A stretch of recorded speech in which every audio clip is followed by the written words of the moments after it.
어르신 여러분, 오늘도 건강하게 하루를 보내고 계신가요? 식사 후에 어떤 일을 하고 계시는지 한번 떠올려 보세요. 혹시 밥을 먹고 바로 산책을 나가거나 바로 눕지는 않으셨나요? 아니면 식사 후에 곧바로 과일을 드시거나 차를 마시지는 않으셨나요? 이런 평범해 보이는 습관들이 실제로는 우리 몸에 큰 해를 끼칠 수 있다는 사실을 알고 계신가요? 오늘 제가 여러분께 전해드릴 내용은 식후 30분 동안 절대로 해서는 안 되는 3가지에 관한 이야기입니다. 이 내용을 모르고 계속 잘못된 습관을 유지한다면 건강 수명이 10년 이상 단축될 수 있습니다. 반대로 오늘 배우실 내용을 잘 지키신다면 더 건강하고 활기찬 노년을 보내실 수 있을 것입니다. 많은 분들이 식사 후의 시간을 대수롭지 않게 여기십니다. 하지만 우리 몸이 음식을 소화하는 과정에서 일어나는 변화들을 제대로 이해하신다면 왜 이 시간이 그렇게 중요한지 깨달으실 수 있을 것입니다. 특히 60살이 넘으신 분들은 소화 기능이 젊었을 때보다 약해져 있기 때문에 더욱 주의가 필요합니다. 오늘 영상을 끝까지 보시면 식후 관리법을 완벽하게 터득하실 수 있을 것입니다. 또한 실제 사례를 통해 잘못된 습관이 어떤 결과를 가져오는지도 생생하게 확인하실 수 있습니다. 이 내용은 의학적 근거에 바탕을 둔 것이며 여러 연구 결과를 토대로 정리한 것입니다.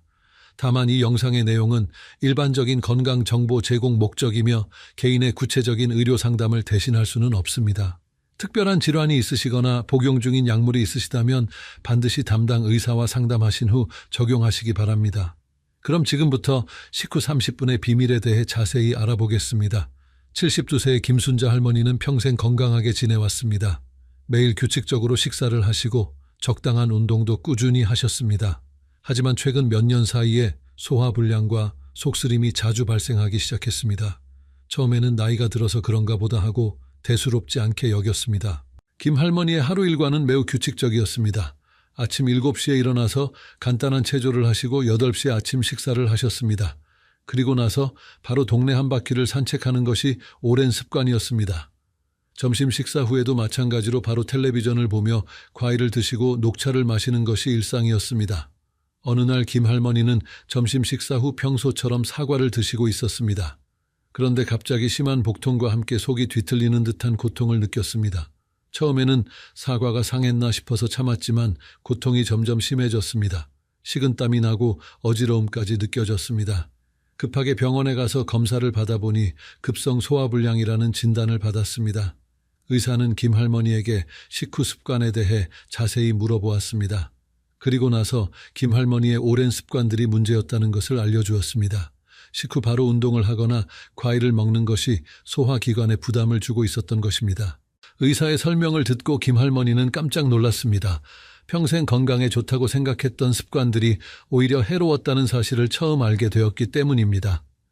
의사는 김 할머니에게 식후 30분 동안 지켜야 할 원칙들을 자세히 설명해 주었습니다. 김 할머니는 그날부터 식후 습관을 완전히 바꾸기 시작했습니다. 식사 후에는 바로 움직이지 않고 편안한 자세로 충분히 휴식을 취했습니다. 과일이나 차도 식후 최소 1시간 이후에 드시기 시작했습니다. 또한 식사 후 바로 눕지 않고 상체를 약간 세운 자세를 유지했습니다. 이런 변화를 시작한 지 한 달 후 김 할머니는 놀라운 변화를 경험했습니다. 그동안 고생했던 소화불량과 속쓰림이 거의 사라진 것입니다. 식후 불편함이 없어지니 자연스럽게 식욕도 좋아졌고 전체적인 컨디션도 훨씬 나아졌습니다. 체중도 안정적으로 유지되고 있었습니다. 김 할머니는 이제 주변 사람들에게도 올바른 식후 습관에 대해 알려주고 있습니다. 특히 같은 경로당을 다니는 친구들에게 자신의 경험을 들려주며 건강한 식후 관리법을 전파하고 있습니다. 작은 습관의 변화가 이렇게 큰 건강 개선을 가져올 수 있다는 것을 몸소 체험한 것입니다. 하지만 모든 분들이 김 할머니처럼 운이 좋지는 않습니다. 잘못된 식후 습관을 계속 유지하다가 더 심각한 문제를 겪는 경우도 있습니다. 67세 이철수 할아버지의 경우가 그런 예입니다. 이 할아버지는 평생 담배를 피우지 않았고 술도 거의 마시지 않는 건강한 생활을 해왔습니다. 하지만 한 가지 고집스럽게 지켜온 습관이 있었습니다. 바로 식사 후에 바로 누워서 휴식을 취하는 것이었습니다. 그는 이것이 소화에 도움이 된다고 잘못 알고 있었습니다. 이 할아버지는 매 식사 후마다 바로 침대에 누워서 30분에서 1시간 정도 휴식을 취했습니다. 때로는 그대로 잠이 들기도 했습니다. 또한 식후에 바로 진한 커피나 홍차를 마시는 것도 빼놓지 않았습니다. 카페인이 소화를 도와준다고 잘못 생각했기 때문입니다. 이런 습관을 20년 넘게 유지하다가 이 할아버지에게 문제가 생기기 시작했습니다. 처음에는 가벼운 역류성 식도염 증상이 나타났습니다. 가슴이 쓰리고 신물이 올라오는 증상이었습니다. 하지만 대수롭지 않게 여기고 제산제만 복용하며 지냈습니다. 시간이 지나면서 증상은 점점 악화되었습니다. 음식을 삼키기 어려워지고 목에 이물감이 생겼습니다. 밤에 자다가 기침이 나서 잠을 설치는 일도 잦아졌습니다. 그제서야 병원에 가서 정밀 검사를 받아보았습니다. 검사 결과는 충격적이었습니다. 단순한 역류성 식도염이 아니라 식도의 염증이 심하게 진행된 상태였습니다. 의사는 이 할아버지의 잘못된 식후 습관이 주요 원인이라고 설명했습니다. 식후 바로 눕는 것과 카페인 섭취가 위산 역류를 지속적으로 유발했던 것입니다. 치료 과정은 길고 힘들었습니다. 약물 치료와 함께 생활 습관을 완전히 바꿔야 했습니다. 식후 최소 3시간은 눕지 않아야 했고 카페인 섭취도 크게 제한해야 했습니다. 또한 식사량도 조절하고 자극적인 음식은 피해야 했습니다. 이 할아버지의 경우처럼 잘못된 식후 습관이 만성화되면 되돌리기 어려운 건강 문제로 이어질 수 있습니다. 특히 고령자의 경우 회복 속도가 느리고 합병증 위험도 높기 때문에 더욱 주의가 필요합니다. 예방이 최선의 치료라는 말이 여기에 딱 맞습니다. 식후 관리가 왜 이렇게 중요한지 우리 몸의 소화 과정을 통해 자세히 알아보겠습니다. 음식을 먹으면 우리 몸에서는 복잡하고 정교한 소화 과정이 시작됩니다. 이 과정을 이해하시면 왜 식후 30분이 그렇게 중요한지 깨달으실 수 있을 것입니다. 음식이 입으로 들어오면 가장 먼저 침과 섞이면서 소화가 시작됩니다. 침에 들어있는 아밀라아제라는 효소가 탄수화물을 분해하기 시작합니다. 그리고 음식을 씹는 과정에서 음식물이 잘게 부서져서 소화가 더 쉬워집니다. 삼킨 음식은 식도를 통해 위로 내려갑니다. 이때 위에서는 이미 소화를 준비하고 있습니다. 음식 냄새를 맡거나 맛을 보는 것만으로도 위산 분비가 시작됩니다. 이를 두부 소화라고 부릅니다. 실제로 음식이 위에 도착하기 전부터 소화 준비가 되어 있는 것입니다. 음식이 위에 도달하면 본격적인 소화가 시작됩니다. 위벽에서 분비되는 위산은 산도가 매우 강합니다. 이 강한 산성은 음식물을 분해하고 세균을 죽이는 역할을 합니다. 또한 펩신이라는 효소가 단백질을 분해하기 시작합니다. 위에서 일어나는 소화 과정은 생각보다 복잡합니다. 위벽의 근육이 규칙적으로 수축하면서 음식물을 잘 섞어줍니다. 이런 움직임을 위연동 운동이라고 합니다. 이 과정에서 음식물은 죽 같은 상태로 변하게 됩니다. 위에서 충분히 소화된 음식물은 소장으로 넘어갑니다. 소장에서는 췌장과 간에서 만들어진 소화 효소들이 본격적으로 작동합니다. 췌장에서 나오는 췌장에게는 여러 종류의 효소가 들어있어서 탄수화물, 단백질, 지방을 모두 분해할 수 있습니다. 간에서 만들어지는 담즙은 지방 소화에 특히 중요합니다. 담즙은 지방을 작은 입자로 만들어서 효소가 더 잘 작용할 수 있게 도와줍니다. 마치 세제가 기름때를 분해하는 것과 비슷한 원리입니다. 이 모든 소화 과정이 원활하게 진행되려면 충분한 혈액 공급이 필요합니다. 식후에는 소화기관으로 혈액이 집중적으로 몰립니다. 평소보다 3배에서 4배 정도 더 많은 혈액이 소화기관으로 공급됩니다. 이것이 바로 식후에 졸음이 오는 이유입니다. 이처럼 소화 과정에서는 우리 몸의 많은 자원이 소화기관에 집중됩니다. 이때 다른 활동을 하게 되면 소화에 필요한 에너지와 혈액이 분산됩니다. 그 결과 소화 불량이나 다른 문제가 발생할 수 있습니다. 특히 고령자의 경우 소화 기능이 젊었을 때보다 약해져 있습니다. 위산 분비량이 줄어들고 소화 효소의 활성도도 떨어집니다. 또한 위와 장의 근육 활동도 둔해집니다. 따라서 젊었을 때는 문제없던 습관들이 나이가 들면서 문제가 될 수 있습니다. 이제 식후 30분 동안 절대 해서는 안 되는 3가지에 대해 구체적으로 알아보겠습니다. 첫 번째는 바로 격렬한 운동이나 빠른 걸음으로 걷는 것입니다. 많은 분들이 소화를 위해 식후 산책이 좋다고 알고 계시지만 이는 잘못된 상식입니다. 식후 바로 운동을 하면 소화에 필요한 혈액이 근육으로 분산됩니다. 소화기관은 혈액 공급이 부족해져서 제대로 기능하지 못하게 됩니다. 그 결과 음식물이 위에 오래 머물면서 소화불량을 일으킵니다. 또한 위산 역류나 복통을 유발할 수도 있습니다. 2019년 서울대학교 의과대학에서 발표한 연구에 따르면 식후 즉시 운동을 한 그룹은 그렇지 않은 그룹에 비해 소화시간이 평균 40분 더 길었습니다. 또한 소화불량 증상을 호소하는 비율도 3배 이상 높았습니다. 특히 빠른 걸음이나 조깅 같은 운동은 더욱 위험합니다. 몸이 위아래로 흔들리면서 위 속에 음식물이 역류할 수 있습니다. 이는 역류성 식도염의 직접적인 원인이 됩니다. 또한 횡격막의 움직임이 커지면서 위를 압박해서 소화를 방해합니다. 올바른 방법은 식후 최소 30분은 편안한 자세로 휴식을 취하는 것입니다. 그 후에 천천히 가벼운 산책을 시작하는 것이 좋습니다.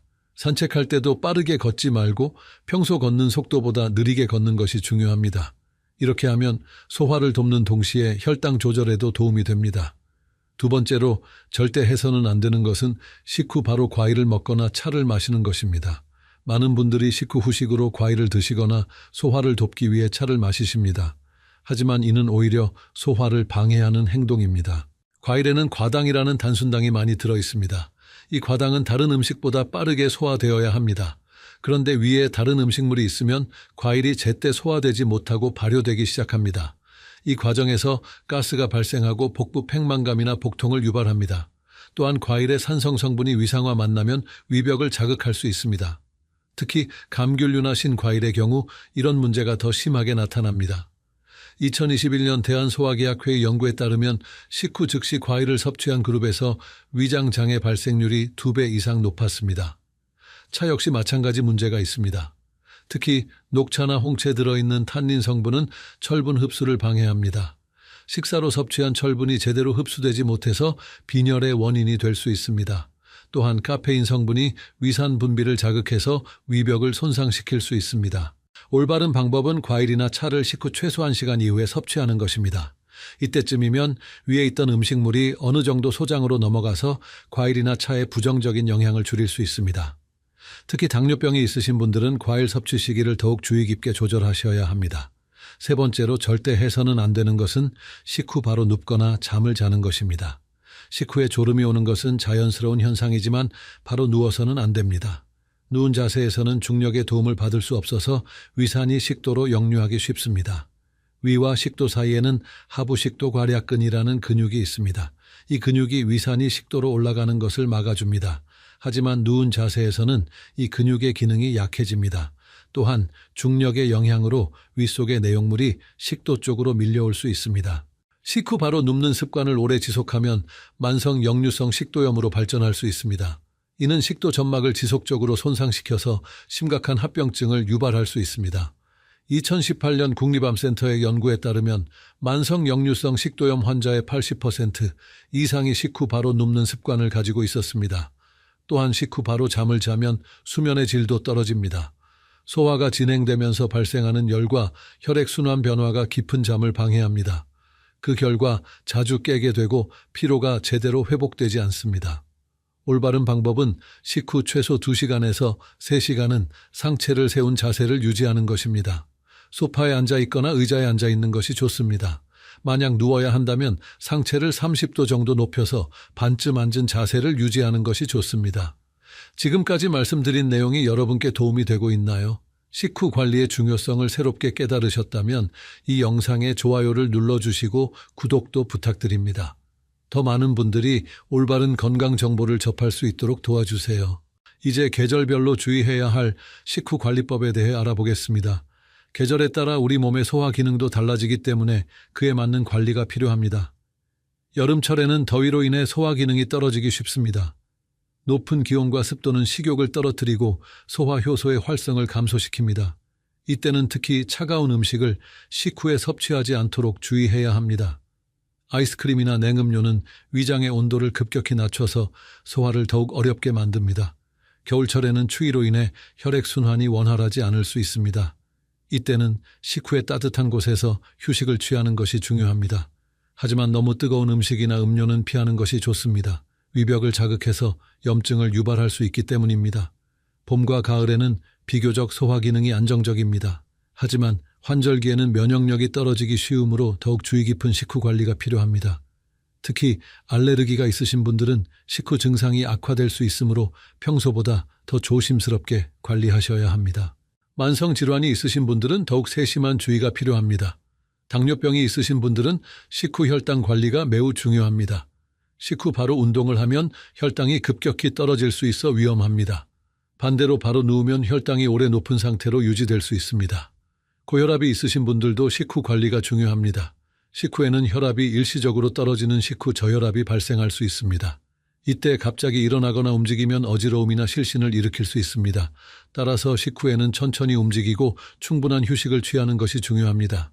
심장 질환이 있으신 분들은 식후 심장에 부담을 주지 않는 것이 중요합니다. 식후에는 심장 박동수가 증가하고 혈액 순환량도 늘어납니다. 이때 무리한 활동을 하면 심장에 과부하를 줄 수 있습니다. 따라서 식후 최소 1시간은 안정을 취하는 것이 좋습니다. 약물을 복용하시는 분들도 식후 관리에 주의가 필요합니다. 일부 약물은 식후 복용 시 효과가 달라질 수 있습니다. 또한 소화 과정에서 약물의 흡수율이 변할 수 있습니다. 따라서 복용 중인 약물에 대해 의사나 약사와 상담하시는 것이 좋습니다. 이제 여러분들이 자주 궁금해하시는 질문들에 대해 답변해 드리겠습니다. 첫 번째 질문은 식후 얼마나 기다려야 운동을 할 수 있느냐는 것입니다. 일반적으로 가벼운 산책은 식후 30분 후부터 가능합니다. 하지만 본격적인 운동은 식후 2시간 이후에 하시는 것이 안전합니다. 운동 강도가 높을수록 더 오랜 시간을 기다리셔야 합니다. 수영이나 달리기 같은 격렬한 운동은 식후 3시간 이후에 하시는 것을 권합니다. 두 번째 질문은 식후 물을 마셔도 되는지에 대한 것입니다. 적당량의 미지근한 물은 괜찮습니다. 하지만 너무 많은 양의 물을 마시면 위산이 희석되어 소화에 방해가 될 수 있습니다. 식후에는 1컵 정도의 따뜻한 물을 천천히 마시는 것이 좋습니다. 차가운 물이나 탄산음료는 피하시는 것이 좋습니다. 세 번째 질문은 식후 바로 양치질을 해도 되는지에 대한 것입니다. 식후 바로 양치질을 하는 것은 권하지 않습니다. 식사 후에는 입안이 산성으로 변하는데 이때 바로 양치질을 하면 치아 표면이 손상될 수 있습니다. 식후 최소 30분 후에 양치질을 하시거나 물로 입을 헹구는 정도가 좋습니다. 네 번째 질문은 식후 약을 복용해도 되는지에 대한 것입니다. 이는 약물의 종류에 따라 다릅니다. 일부 약물은 식후 복용이 권장되고 일부는 공복 복용이 좋습니다. 복용 중인 약물에 대해서는 반드시 의사나 약사와 상담하시기 바랍니다. 자의적으로 복용 시간을 바꾸시면 약효에 영향을 줄 수 있습니다. 다섯 번째 질문은 나이가 들수록 식후 관리가 더 중요한지에 대한 것입니다. 맞습니다. 나이가 들수록 소화 기능이 약해지기 때문에 더욱 세심한 관리가 필요합니다. 특히 60살 이후에는 위산 분비량이 현저히 줄어들고 소화 효소의 활성도도 떨어집니다. 따라서 젊었을 때보다 더 오랜 시간 안정을 취하시는 것이 좋습니다. 여섯 번째 질문은 식사량과 식후 관리 시간의 관계에 대한 것입니다. 많이 드실수록 더 오랜 시간 안정을 취하셔야 합니다. 평소보다 많이 드신 날에는 식후 관리 시간을 늘리시는 것이 좋습니다. 또한 기름진 음식을 드신 경우에도 소화 시간이 오래 걸리므로 더 주의하셔야 합니다. 이제 오늘 배운 내용을 정리해 보겠습니다. 식후 30분은 우리 몸의 소화 시스템이 가장 활발하게 작동하는 중요한 시간입니다. 이 시간 동안 잘못된 행동을 하면 소화불량뿐만 아니라 심각한 건강 문제로 이어질 수 있습니다. 첫째, 식후 바로 격렬한 운동이나 빠른 걸음은 절대 금물입니다. 소화에 필요한 혈액이 근육으로 분산되어 소화장애를 일으킵니다. 둘째, 식후 즉시 과일이나 차를 섭취하지 마세요. 소화 과정을 방해하고 위장 장애를 유발할 수 있습니다. 셋째, 식후 바로 눕거나 잠자리에 들지 마세요. 위산 역류의 직접적인 원인이 됩니다. 이 세 가지 원칙만 잘 지키셔도 소화 건강이 크게 개선될 것입니다. 작은 습관의 변화가 건강한 노년을 만드는 첫걸음입니다. 오늘부터 7일 동안 이 원칙들을 실천해 보세요. 분명히 몸의 변화를 느끼실 수 있을 것입니다. 매일 식사 후 30분 동안은 편안한 의자에 앉아 휴식을 취하세요. 그 시간을 이용해 감사한 마음으로 하루를 돌아보거나 가벼운 명상을 해보시는 것도 좋습니다. 몸과 마음이 모두 건강해지는 소중한 시간이 될 것입니다. 다음 주에는 아침 공복 시간에 절대 하면 안 되는 5가지 행동에 대해 알려드리겠습니다. 많은 분들이 모르고 계시는 중요한 건강 정보들을 준비하고 있으니 기대해 주세요. 건강한 하루를 위한 올바른 아침 루틴에 대해 자세히 다룰 예정입니다. 이 영상이 도움이 되셨다면 좋아요와 구독 버튼을 눌러주세요. 여러분의 건강한 노년을 위해 앞으로도 유용한 정보들을 계속 전해드리겠습니다. 댓글로 궁금한 점이나 경험담도 공유해 주시면 다음 영상 제작에 큰 도움이 됩니다. 다시 한번 강조드리지만 오늘 말씀드린 내용은 일반적인 건강 정보이며 개인의 특별한 상황에 따라 달라질 수 있습니다. 만성질환이 있으시거나 약물을 복용 중이시라면 반드시 담당 의사와 상담하신 후 적용하시기 바랍니다. 여러분의 건강한 내일을 위해 오늘부터 올바른 식후 습관을 시작해 보세요. 안녕하세요, 여러분. 오늘 저희가 다룰 이야기는 정말 중요한 내용입니다. 혹시 여러분께서는 매일 아침 계란을 드시고 계신가요? 많은 어르신들이 계란을 완전식품이라고 생각하시며 매일 한 개씩, 어떤 분들은 두 개씩 드시고 계실 겁니다. 그런데 최근 노인의학 전문의들 사이에서 충격적인 연구 결과가 발표되었습니다. 60대 이상 어르신들이 계란을 매일 드실 경우 오히려 건강에 심각한 위험을 초래할 수 있다는 것입니다. 저는 오늘 이 방송을 통해서 여러분께 정말 중요한 정보를 전달하고자 합니다. 계란이 왜 나이가 들수록 위험해지는지, 어떤 문제들이 생길 수 있는지, 그리고 어떻게 하면 안전하게 드실 수 있는지에 대해서 자세히 말씀드리겠습니다. 이 내용을 끝까지 들어주신다면 여러분의 건강한 노후 생활에 큰 도움이 될 것입니다. 하지만 먼저 중요한 말씀을 드려야 합니다. 오늘 제가 말씀드리는 내용은 일반적인 건강 정보이며 개인의 건강 상태에 따라 다를 수 있습니다. 따라서 구체적인 식단 조절이나 건강 관리에 대해서는 반드시 담당 의사와 상담하시기 바랍니다. 특히 현재 복용 중인 약물이 있으시거나 특별한 질환이 있으신 분들은 더욱 주의하셔야 합니다. 그럼 이제 본격적으로 이야기를 시작해 보겠습니다. 여러분께서 오늘 이 방송을 들으시는 이유는 분명할 것입니다. 건강하고 활기찬 노후를 보내고 싶으시기 때문입니다. 매일 먹는 음식 하나하나가 우리 몸에 미치는 영향을 정확히 알고 계시다면 더욱 현명한 선택을 하실 수 있을 것입니다. 경기도에 사시는 72세 김할머니의 이야기부터 들어보겠습니다. 김할머니는 평생 건강을 자랑하셨던 분이었습니다. 매일 아침 일찍 일어나서 동네 한 바퀴를 도시고 집에 돌아와서는 항상 계란 2개로 아침 식사를 하셨습니다. 계란 후라이를 해서 드시기도 하고 삶은 계란을 드시기도 하셨지요. 가족들도 할머니가 계란을 좋아하시는 것을 알고 있었기 때문에 늘 신선한 계란을 사다 드렸습니다. 김할머니는 계란이 단백질이 풍부하고 영양가가 높다고 알고 계셨습니다.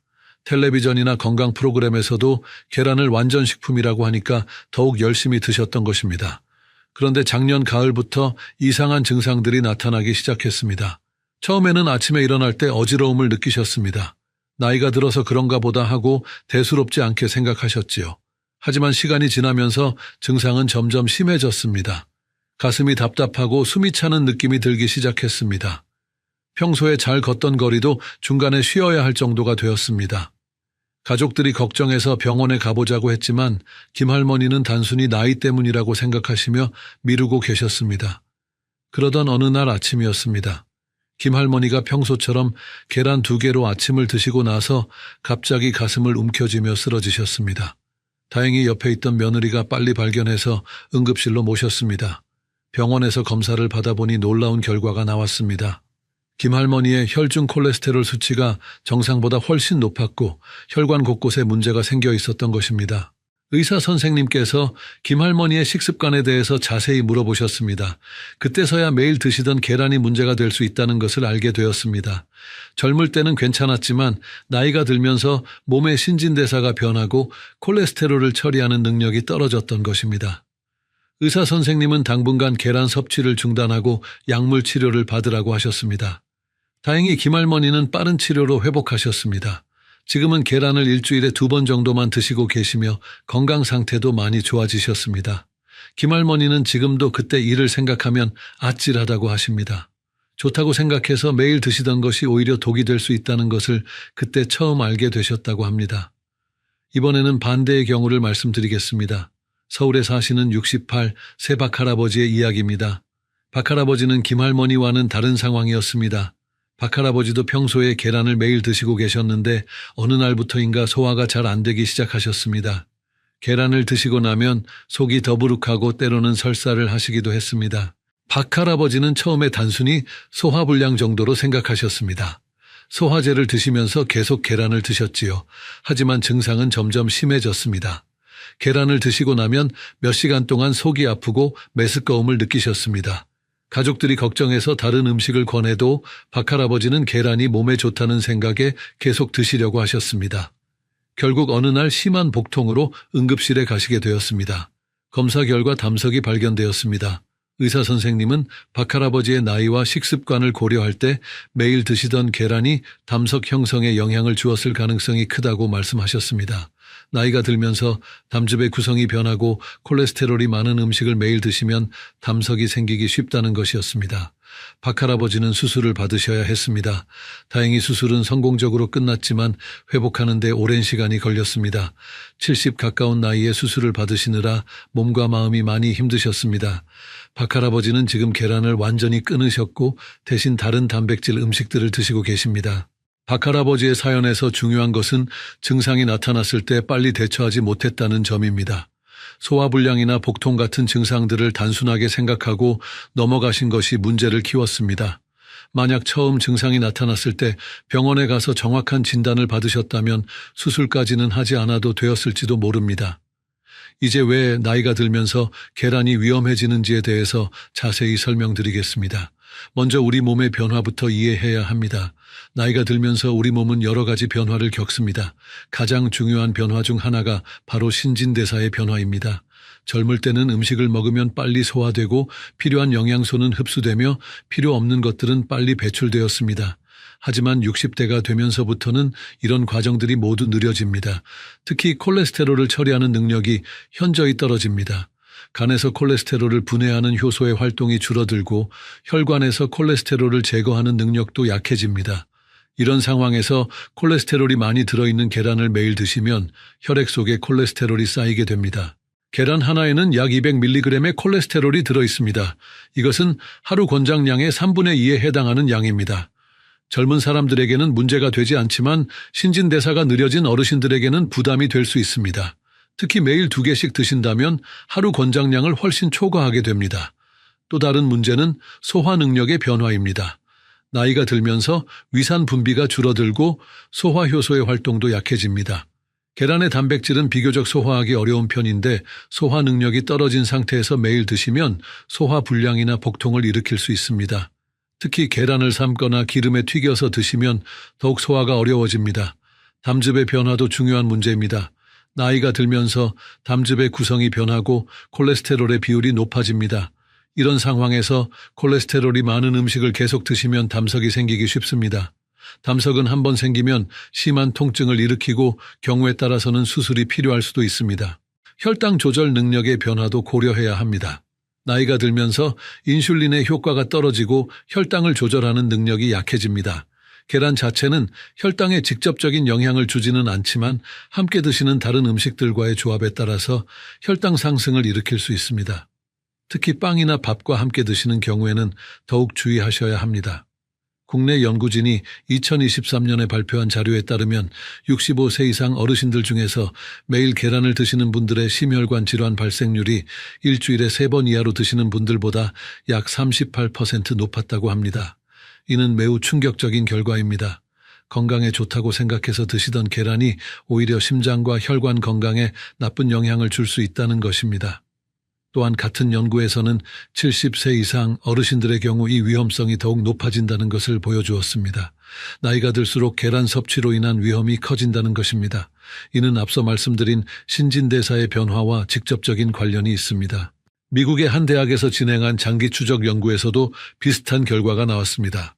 60세 이상 성인 3만 명을 15년간 추적 관찰한 결과 매일 계란을 드시는 분들의 뇌졸중 발생률이 그렇지 않은 분들보다 25% 높았다고 합니다. 특히 여성의 경우 이 위험성이 더욱 높게 나타났습니다. 그렇다면 계란을 완전히 끊어야 할까요? 그렇지는 않습니다. 계란은 여전히 좋은 단백질 공급원이고 여러 가지 영양소를 함유하고 있습니다. 문제는 드시는 방법과 양입니다. 올바른 방법으로 적절한 양을 드신다면 건강에 도움이 될 수 있습니다. 첫 번째 해결책은 섭취 빈도를 조절하는 것입니다. 매일 드시던 것을 일주일에 3번 정도로 줄이시는 것이 좋습니다. 이렇게 하시면 콜레스테롤 섭취량을 크게 줄일 수 있으면서도 필요한 단백질은 충분히 섭취하실 수 있습니다. 계란을 드시지 않는 날에는 다른 단백질 음식들로 대체하시면 됩니다. 두부나 콩류는 훌륭한 식물성 단백질 공급원입니다. 특히 두부는 소화하기 쉽고 콜레스테롤이 전혀 없어서 어르신들에게 매우 좋습니다. 된장국에 두부를 넣어서 드시거나 두부 조림을 해서 드시면 맛도 좋고 영양도 풍부합니다. 콩나물이나 숙주나물 같은 콩류도 단백질이 풍부하면서 소화가 잘 됩니다. 생선도 좋은 대안입니다. 특히 등푸른 생선들은 오메가3 지방산이 풍부해서 혈관 건강에 도움이 됩니다. 고등어나 꽁치, 삼치 같은 생선들을 구워서 드시거나 졸여서 드시면 좋습니다. 다만 짠 것은 피하시고 싱겁게 조리해서 드시는 것이 중요합니다. 닭가슴살이나 살코기도 좋은 단백질 공급원입니다. 기름기를 제거하고 삶거나 찌는 방법으로 조리하시면 소화도 잘 되고 콜레스테롤 섭취량도 줄일 수 있습니다. 닭가슴살을 삶아서 찢어서 샐러드에 넣어 드시거나 죽에 넣어서 드시는 것도 좋은 방법입니다. 두 번째 해결책은 조리 방법을 바꾸는 것입니다. 계란을 드실 때는 가능한 한 기름을 적게 사용하시는 것이 좋습니다.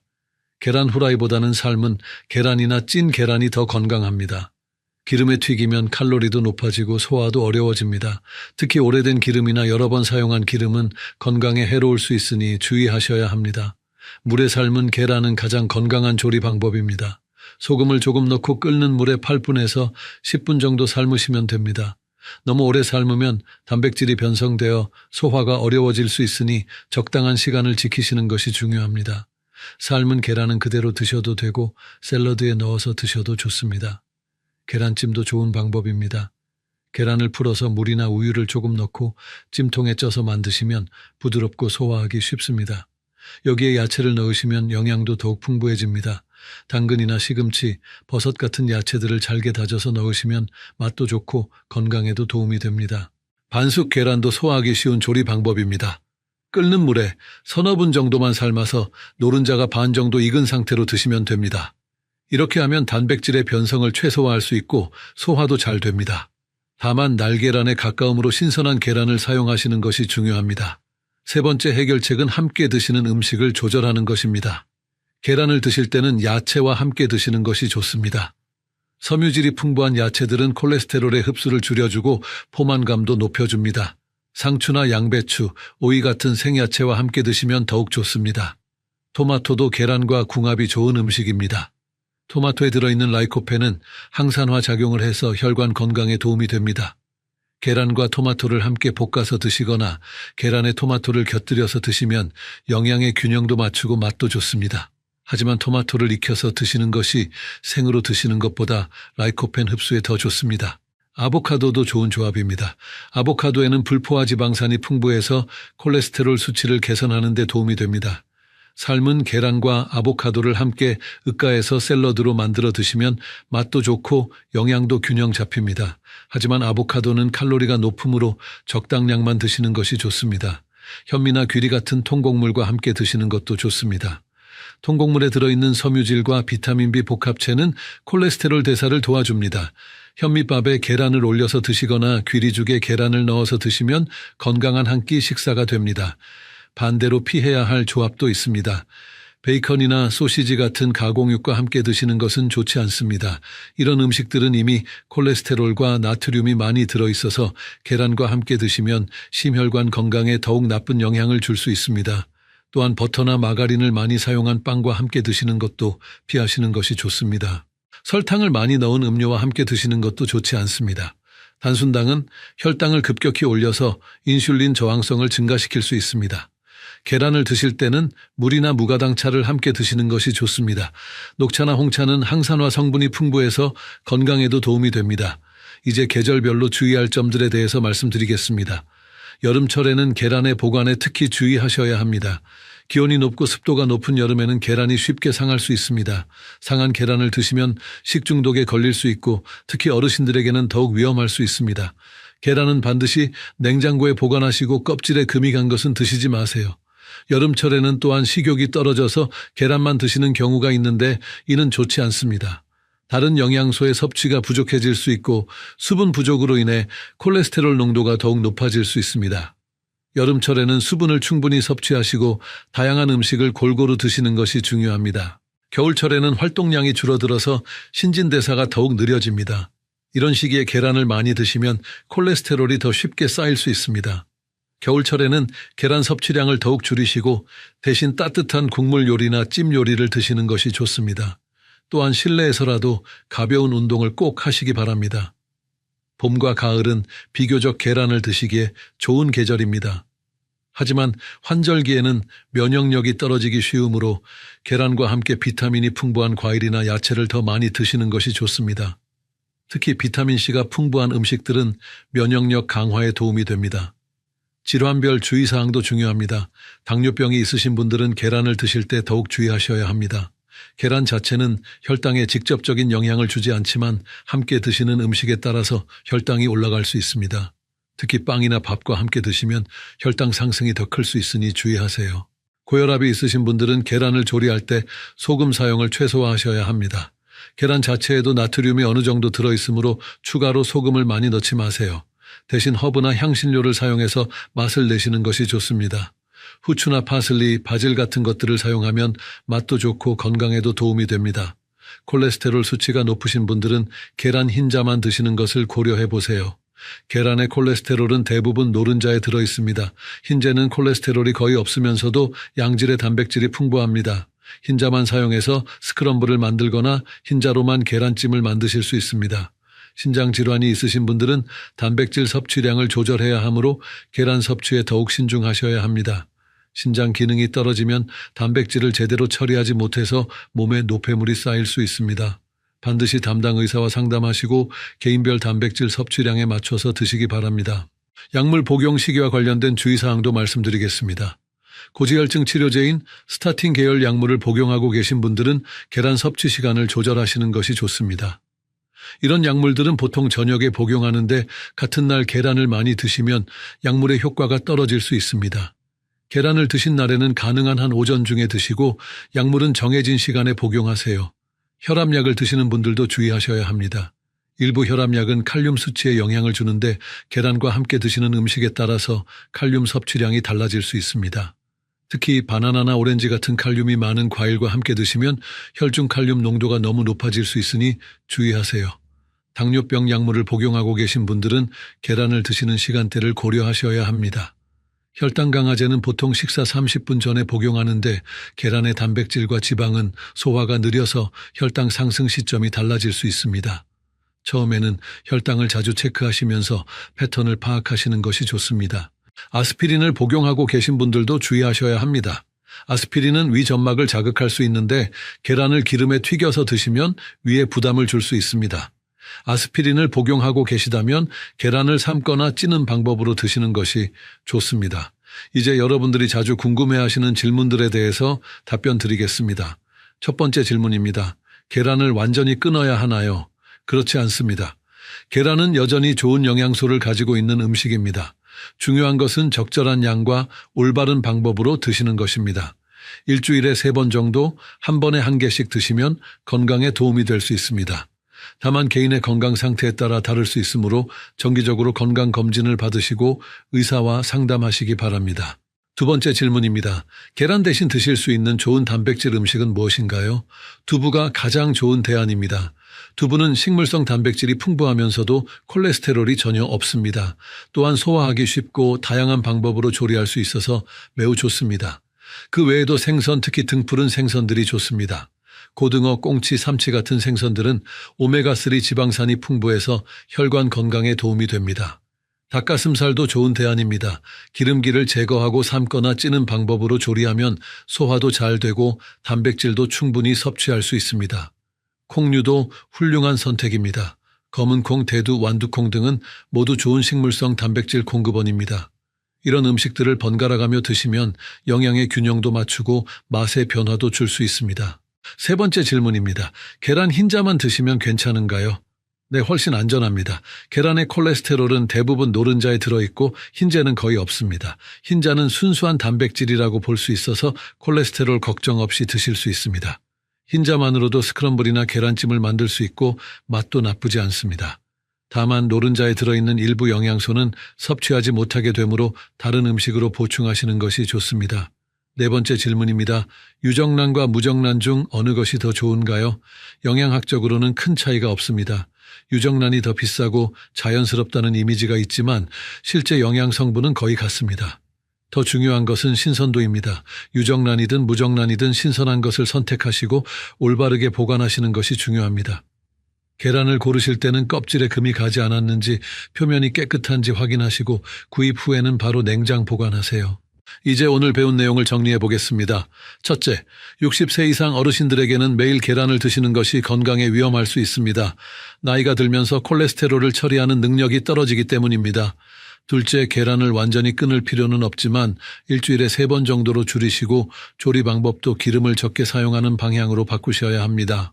셋째, 계란 대신 두부나 생선, 콩류 같은 다른 단백질 음식들을 골고루 드시는 것이 더 건강합니다. 여러분께 7일 도전을 제안드립니다. 이번 주부터 계란을 매일 드시던 습관을 바꿔보세요. 월요일, 수요일, 금요일에만 계란을 드시고 나머지 날에는 두부나 생선으로 대체해보세요. 계란을 드실 때는 삶거나 찌는 방법을 사용하시고 야채와 함께 드시기 바랍니다. 일주일 후에 몸의 변화를 관찰해보세요. 소화가 더 편해지고 몸이 가벼워지는 것을 느끼실 수 있을 것입니다. 또한 이 기간 동안 혈압이나 혈당을 체크하실 수 있다면 더욱 좋습니다. 변화를 수치로 확인하시면 더욱 동기부여가 될 것입니다. 가족들에게도 이런 변화를 알려주시고 함께 건강한 식습관을 만들어 가시기 바랍니다. 지금까지 이 영상이 도움이 되셨다면 좋아요 버튼을 눌러주시고 구독도 꼭 부탁드립니다. 여러분의 건강한 노후를 위해서 앞으로도 유용한 정보들을 계속 전해드리겠습니다. 다음 주에는 어르신들이 꼭 알아야 할 또 다른 중요한 주제를 다룰 예정입니다.